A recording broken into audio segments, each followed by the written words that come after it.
உன்னத பாட்டு 11ஆம் பாகம். அன்பானவர்களே, 2வது அதிகாரத்தின் 8ஆம் வசனத்துக்கு வந்திருக்கிறோம். இப்போ நான் சொல்லுவதை நீங்கள் மிக கவனமாய் கேட்க வேண்டும்.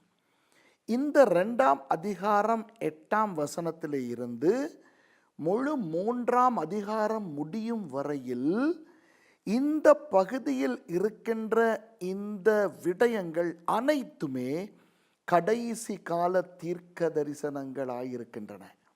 நான் ஏற்கனவே உங்களுக்கு கடந்த 10 பாகங்கள் வாயிலாக உன்னத பாட்டு புத்தகத்தை கற்றுக் கொடுத்து வந்திருக்கிறேன். உங்களுக்கு எந்த அளவு ஆசீர்வாதமாய் இருக்கின்றதோ, எந்த அளவு உங்களால் இவற்றை ஏற்றுக்கொள்ளக்கூடியனவாக இருக்கின்றனவோ எனக்கு தெரியாது. உங்களில் சில பேர் நீங்கள் சில நேரம் நான் சொல்லுவதை ஏற்றுக்கொள்ள கஷ்டப்படுகிறவர்களாய் இருக்கக்கூடும். பரவாயில்லை. நான் சொல்லுவதைத்தான் நீங்கள் நம்ப வேண்டும். நான் சொல்லுவது தான் சரி என்று நான் சாதிக்க வரவில்லை. இங்கு பல வருஷங்கள் ஆராய்ச்சி செய்து பல வித்தியாசமான பாடங்களை இதற்குள்ளே கொண்டு வந்து ஆய்வுகள் ஆராய்ச்சிகள் நடத்தி பற்பல வேத ஆராய்ச்சியாளர்களினுடைய வேத ஆசிரியர்களினுடைய கருத்துக்களையும் பார்த்து கவனித்து தான் நான் இந்த படிப்பினையை உங்களுக்கு கொடுக்கிறேன். அதற்காக நான் சொல்லுவது தான் சரி, அது தான் நீங்கள் ஏற்றுக்கொள்ள வேண்டும் என்று நான் ஒரு நாளும் சொல்லுவது கிடையாது. இப்போ ஏன் இதை இப்பொழுது இப்படி சொல்லுகிறேன் என்றால், அன்பானவர்களே, 2ஆம் அதிகாரம் 8வது வசனத்திலே இருந்து 3வது அதிகாரம் முடியும் வரைக்கும் கடைசி கால தீர்க்க தரிசனங்கள் என்று சொல்லும் பொழுது எஸ்கட்டாலஜி என்று சொல்லுகின்ற அந்த கடைசி காலத்தை தொடுகிறோம் அல்லவா? கடைசி கால உபதேசம் என்றாலே பற்பல முரண்பாடுகளை கொண்ட உபதேசங்கள் அல்லவா? தமிழர்கள் மத்தியிலே மாத்திரமல்ல, உலகின் கிறிஸ்தவர்கள் அந்த காலத்தில் இருந்து 2000 வருடங்களாக இந்த கடைசி கால உபதேசத்தை குறித்து குழம்பிக் கொண்டு தானே இருக்கிறார்கள். பாருங்கள், தெசலோனிக்கே சபையினருக்கு பவுலடியார் அந்த நிருபங்களை எழுத காரணம் என்னவென்றால், அந்த காலத்திலேயே அவர்கள் இதோ இயேசுவானவர் வரப்போகிறார், அவர் இப்படி இந்த எங்களுடைய வாழ்நாட்களில் வரப்போகிறார் என்று தங்களுடைய வீடுகளை வாசல்களை விட்டுவிட்டு உயர்ந்த மேடுகளிலே போய் நின்று கொண்டு எங்கே அவர் வந்து விட்டாரா என்றெல்லாம் பார்த்து கொண்டு திரிந்தார்கள். அதற்காய்த்தான் பவுலடியார் மூலம் பரிசுத்த ஆவியானவர் பல ரகசியங்களை அவர்களுக்கு வெளிப்படுத்தினார். சும்மா அப்படியெல்லாம் நடக்காது, அதற்கு முன்னே பல காரியங்கள் நடக்க வேண்டும் என்றெல்லாம் சொல்லப்பட்டிருக்கிறது.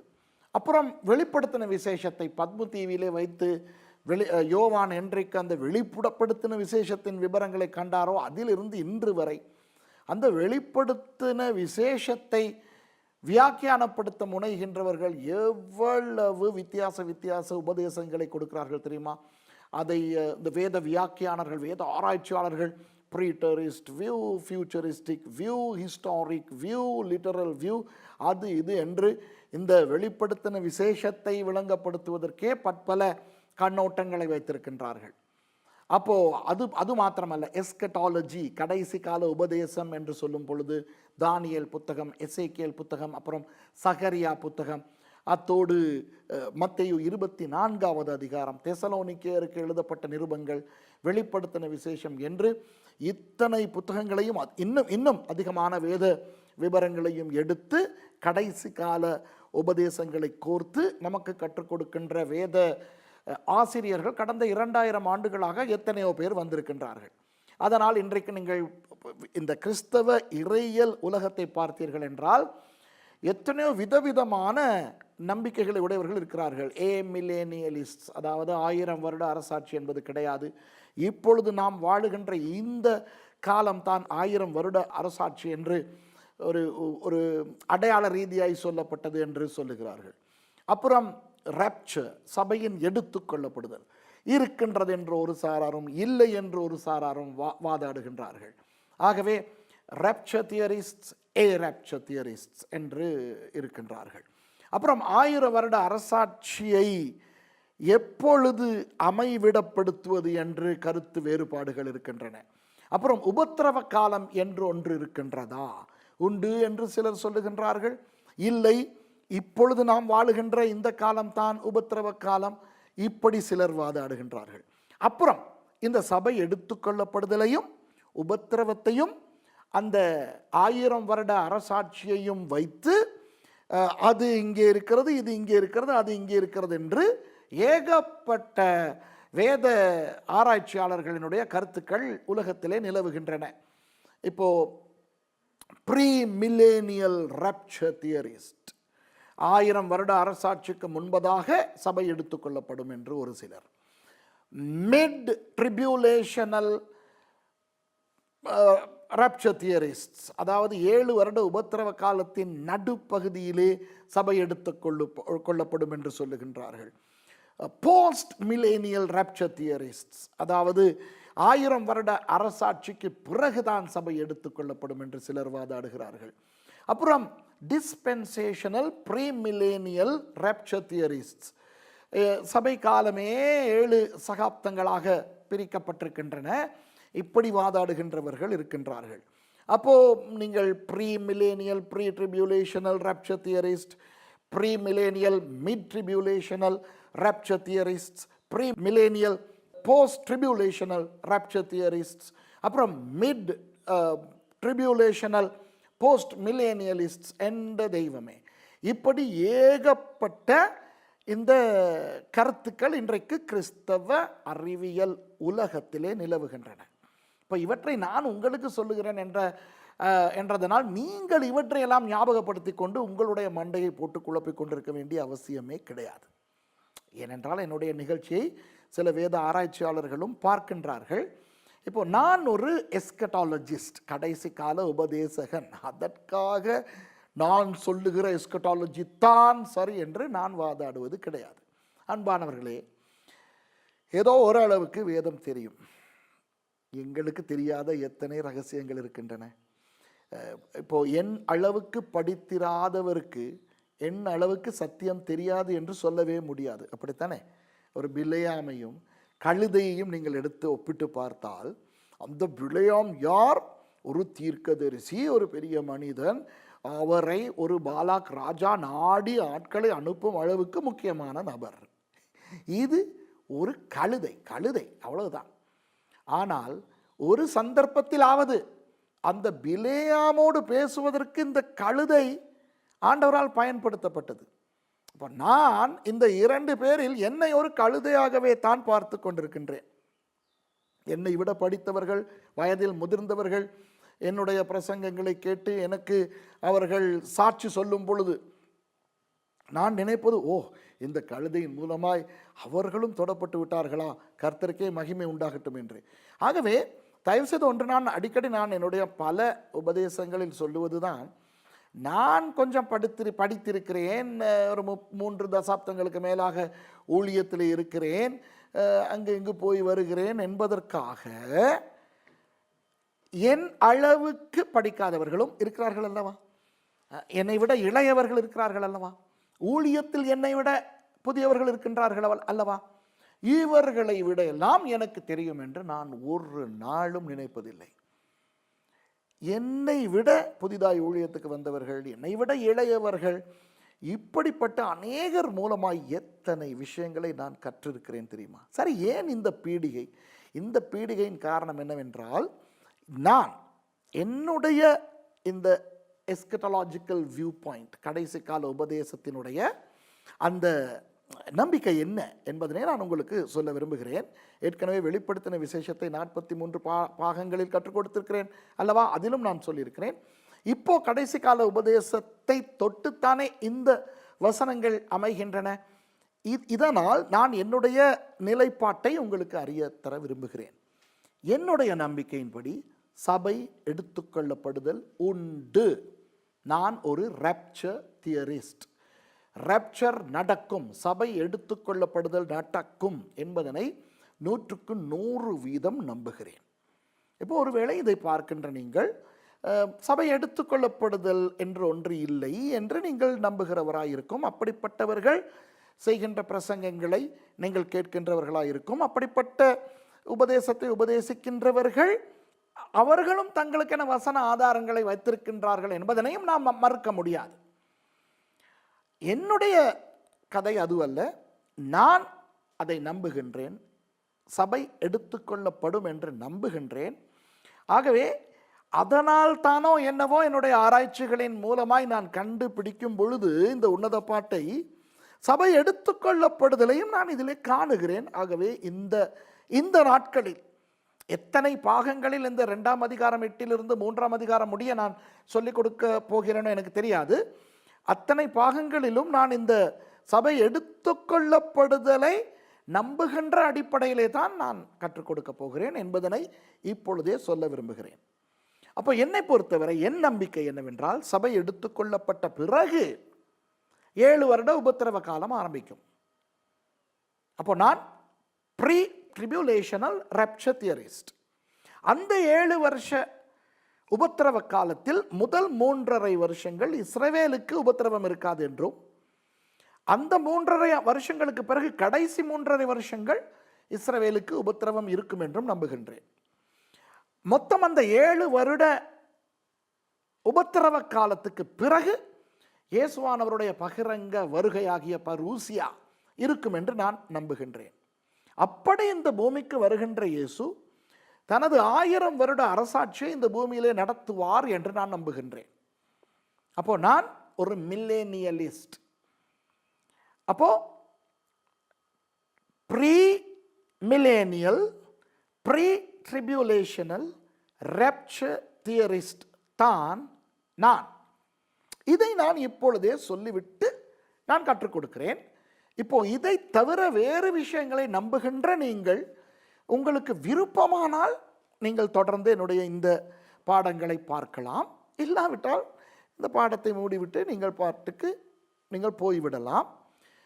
நீங்கள் இந்த நிகழ்ச்சியை பார்க்க தீர்மானித்தால், ஒன்று நீங்கள் என்னோடு உடன்படலாம் அல்லது முரண்படலாம், பிரச்சனையே கிடையாது.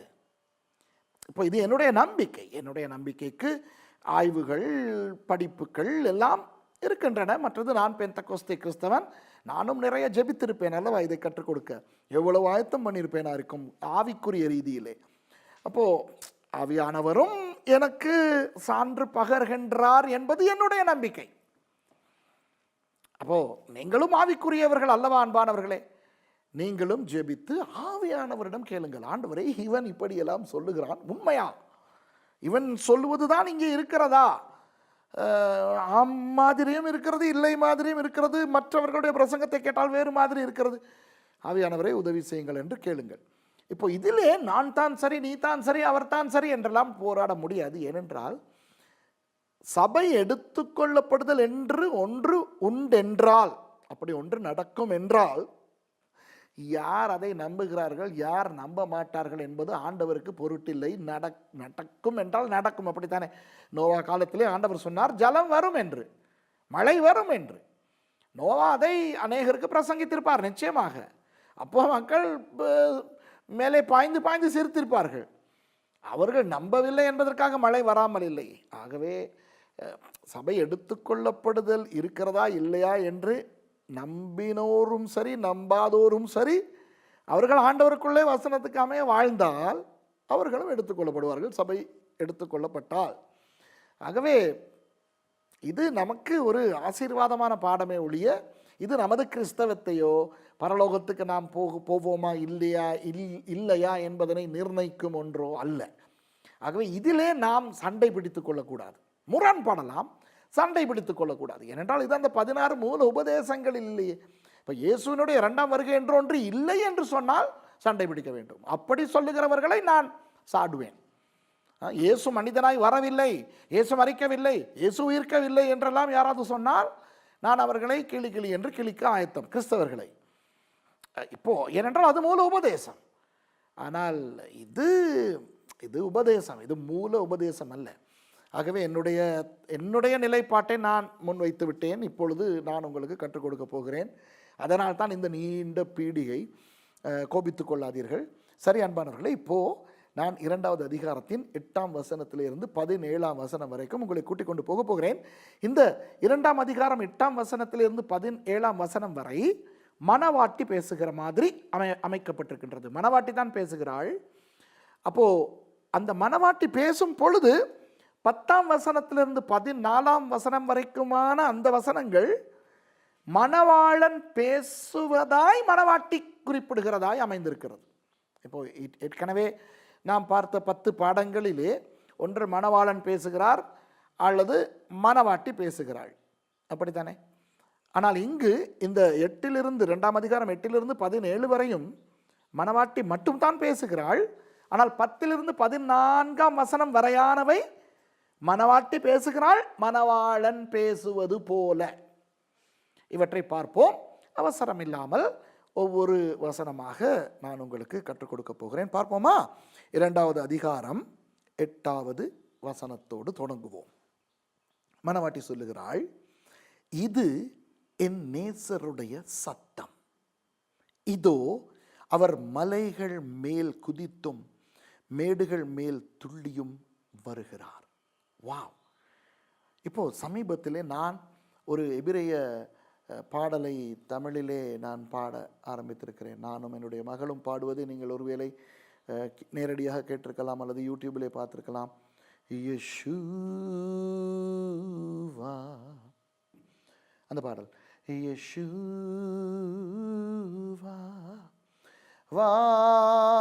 வார்மலைகளின் மேலே எருசலேமிலே, இந்த வசனத்திலிருந்து தான் அந்த பாடலை எழுதியிருக்கிறோம். அப்போது இது என் நேசருடைய சத்தம், இதோ அவர் மலைகள் மேல் குதித்தும் மேடுகள் மேல் துள்ளியும் வருகிறார். இது ஒரு கவிதை நயத்தில் அழகாய் காட்டப்படுகிறது. ஒரு மான் ஓடி வருவது போல.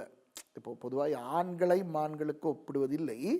இந்த இடத்துல மான் என்று இந்த இடத்துல இல்லாவிட்டாலும் அடுத்த வசனத்தில் பார்க்கலாம் நீங்கள். என் நேசர் வெளிமானுக்கும் மறைக்குட்டிக்கும் ஒப்பாயிருக்கிறார். அவர் எங்கள் மதிலுக்கு புறம்பே நின்று பலகனி வழியாய் பார்த்து கிராதின் வழியாய் தமது மலர்ந்த முகத்தை காண்பிக்கிறார் இருக்கிறது. ஆனால் நான் 9வது வசனத்துக்கு போக முன்பதாக இந்த 8வது வசனத்தில் சொல்கிறேன், மலைகள் மேல் குதித்தும் மேடுகள் மேல் துள்ளியும் வருகிறார் என்று சொல்லும் பொழுது எனக்கு கற்பனையிலே அந்த எருசலேமை சூழ இருக்கின்ற அந்த சில அழகான மலைகளின் மேலே அந்த மான்கள் ஓடி வருவது கற்பனையிலே வருகிறது. உண்மையாக இயேசுவானவர் தனது 2வது வருகையில் வரும் பொழுது, இது 2வது வருகையை குறிக்கவில்லை என்பதை நான் இன்னும் கொஞ்ச நேரத்தில் உங்களுக்கு காட்டப்போகிறேன். 2வது வருகையிலே வரும் பொழுது அவர் நேரடியாக எருசலேமுக்கு தான் வருகிறார், ஒலிவமலைக்கு தான் வருகிறார். எப்படி தெரியும்? ஒலிவமலையிலே இருந்து தான் இயேசுவானவர் பரமேறினார். அப்பொழுது அந்த தேவதூதர்கள் வந்து பார்த்து கொண்டிருந்த மக்களுக்கு சொன்னார்கள், இவர் எப்படி இந்த இடத்துல இருந்து போனாரோ அதே போல அவர் எங்கு வருவார் என்று. சகரியா 14வது அதிகாரத்திலே கூட சொல்லப்பட்டிருக்கிறது, மேசியா வரும் பொழுது, அவர் ஒலிவமலைக்கு வரும் பொழுது ஒலிவமலை பிளக்கும் என்று. ஆகவே நமக்கு தெரியும் 2வது வருகையின் போது இயேசுவானவர் ஒலிவமலைக்கு தான் வருவார், எருசலேமின் மலைகளுக்கு வருவார் என்று. ஆனால் இது என் நேசருடைய சத்தம், இதோ அவர் மலைகள் மேல் குதித்தும் மேடுகள் மேல் துள்ளியும் வருகிறார் என்பது இது வந்து சபை எடுத்துக்கொள்ளுதலை காட்டும் என்பதனை நான் உங்களுக்கு என்னால் இயன்ற அளவு நிரூபிக்கப் போகிறேன். எப்படி என்றால், இதில் வருகிறது, இது என் நேசருடைய சத்தம், இது என் நேசருடைய சத்தம். இந்த சத்தத்தை குறித்து நான் புதிய ஏற்பாட்டின் 2 வசனங்களை காண்பிக்க போகிறேன். திருப்பிக் கொள்வோம். 1 கொரிந்தியர் 15வது அதிகாரம் 52வது வசனம். 1 கொரிந்தியர் 15வது அதிகாரம் 52வது வசனம். எக்காளம் தொனிக்கும், அப்பொழுது மரித்தோர் அழிவில்லாதவர்களாய் எழுந்திருப்பார்கள், நாமும் மறுரூபமாக்கப்படுவோம். அன்பானவர்களே, இந்த சபை எடுத்துக்கொள்ளப்படுதலை குறித்து படிக்கும் பொழுது அதில் நாம் காணக்கூடிய ஒரு அம்சம் என்னவென்றால், இப்போ இன்று அது நடக்கிறது என்று வைத்துக்கொள்வோமே, உயிரோடு இருக்கிற நாம் எடுத்துக்கொள்ளப்பட முன் ஒன்று நடக்க வேண்டும். என்ன தெரியுமா? கர்த்தருக்குள் மரித்தவர்கள் இன்று பரதீசிலே இருக்கிறார்கள். அந்த பரதீசிலே இருக்கின்றவர்கள் எல்லாரும் உயிர் எழ வேண்டும். அப்போ மரித்த அந்த பரிசுத்தவான்கள் உயிர் தெழுந்து அவர்கள் எடுத்துக்கொள்ளப்பட்டு அவர்களோடு நாமும் மேலே போக போகிறோம். இந்த ரகசியத்தை இந்த சத்தத்தோடு சேர்த்து நாம் இன்னும் ஒரு வசனத்தில் பார்ப்போம். 1 தெசலோனிக்கேயர் 4வது அதிகாரம் 16ஆம் 17ஆம் வசனங்கள்.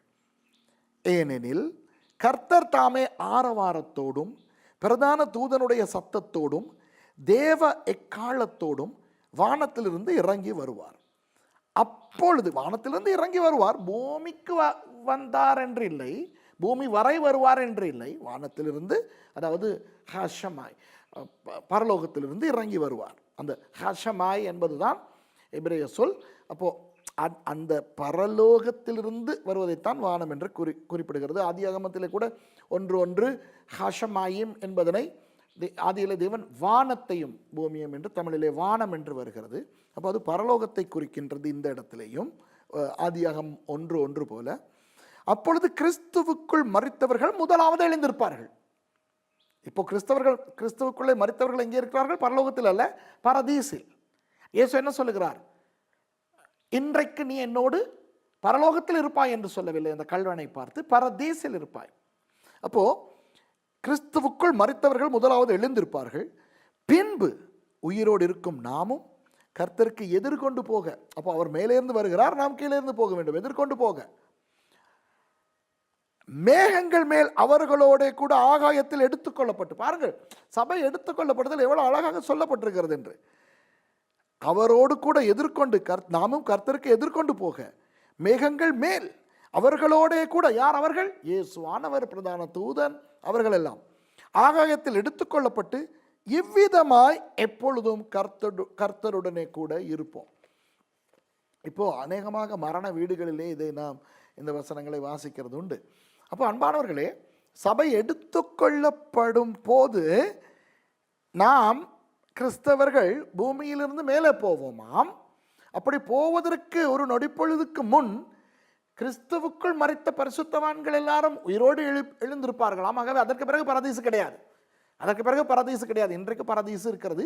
அந்த சபை எடுத்துக்கொள்ளப்படும் நாளில் பரதீசு முடிகின்றது. ஏன்? அதில் இருக்கின்றவர்கள் எல்லாரும் உயிரோடு எழுந்து நமக்கு முன்பாக அவர்களும் அவர்களோடு பின்பாக நாமும் நமது ஆண்டவராகிய இயேசுவுக்கு எதிர்கொண்டு போக எடுத்துக்கொள்ளப்பட போகிறோம். அப்படி எடுத்துக்கொள்ளப்படும் அந்த விடயத்தை தான் இந்த 8வது வசனத்திலே இது என் நேசருடைய சத்தம் என்று சொல்லப்பட்டிருக்கிறது. இதோ அவர் மலைகள் மேல் குதித்தும் மேடுகள் மேல் துள்ளியும் வருகிறார். அன்பானவர்களே, ஆண்டவராகிய இயேசு வருவதற்கே சுமார் 1000 ஆண்டுகளுக்கு முன் சாலமோன் இயேசுவானவருடைய சபையை எடுத்துக்கொள்ள அவர் வருகின்ற அந்த ரகசிய வருகையை குறித்தே தீர்க்க தரிசனமாய் பாடியிருக்கிறார் என்றால் எவ்வளவு அருமையான ஒரு தீர்க்க தரிசனம் இந்த உன்னத பாட்டு. ஆகவே நான் நினைக்கிறேன், ஒருவேளை என் அன்பான கிறிஸ்தவர்களே, இந்த சபை எடுத்துக்கொள்ளப்படுதல் இல்லை என்று நீங்கள் நம்புகிறவராக அல்லது நீங்கள் கற்றுக் கொடுப்பவராக இருந்தால், நீங்கள் நிறைய ஆராய்ச்சிகளை செய்திருப்பீர்கள், உங்களுக்கும் அதற்கான வேத ஆதார வசனங்கள் இருக்கும். ஆனால் என்னுடைய தாழ்மையான வேண்டுகோள் என்னவென்றால், இந்த சபை எடுத்து கொள்ளப்படுதலை நம்பாமல் இருப்பதை விட நம்பும் போது அதற்குள்ளே இருக்கிற அந்த இன்பம், அந்த நம்பிக்கையின் உத்வேகம், அந்த ஆசீர்வாதம் மிகவும் சந்தோஷமானது அன்பானவர்களே. ஆகவே நீங்கள் மறுபரிசீலனை செய்து நீங்கள் பாருங்கள் என்று உங்களிடத்தில் நான் வேண்டிக் கொள்கிறேன். நான் இதை நம்புகிறபடினால் நீங்கள் நம்புங்கள் என்று அல்ல, இதை நம்புகின்றது மாத்திரமல்ல, நான் நிறைய ஆய்வுகள் செய்து தான் நம்புகிறேன். அந்த நம்பிக்கை ஒரு இன்பமான நம்பிக்கை தெரியுமா? சபை எடுத்துக்கொள்ளப்படுதல் என்பதனை ஒரு பயத்திலே, ஒரு திகிலிலே நாம் பார்க்க வேண்டிய அவசியமில்லை. ஒரு ஆசையிலே, ஆர்வத்திலே, ஒரு ஆதங்கத்திலே, ஒரு எதிர்பார்ப்பிலே, ஒரு இன்பமான ஒரு முறையிலே நாம் அதை எதிர்கொள்ள முடியும். சரி அன்பானவர்களே, இப்போதைக்கு நான் உங்களுக்கு விடை கொடுக்கிறேன். 12வது பாகத்திலே இந்த காரியத்தை தொடருவோம்.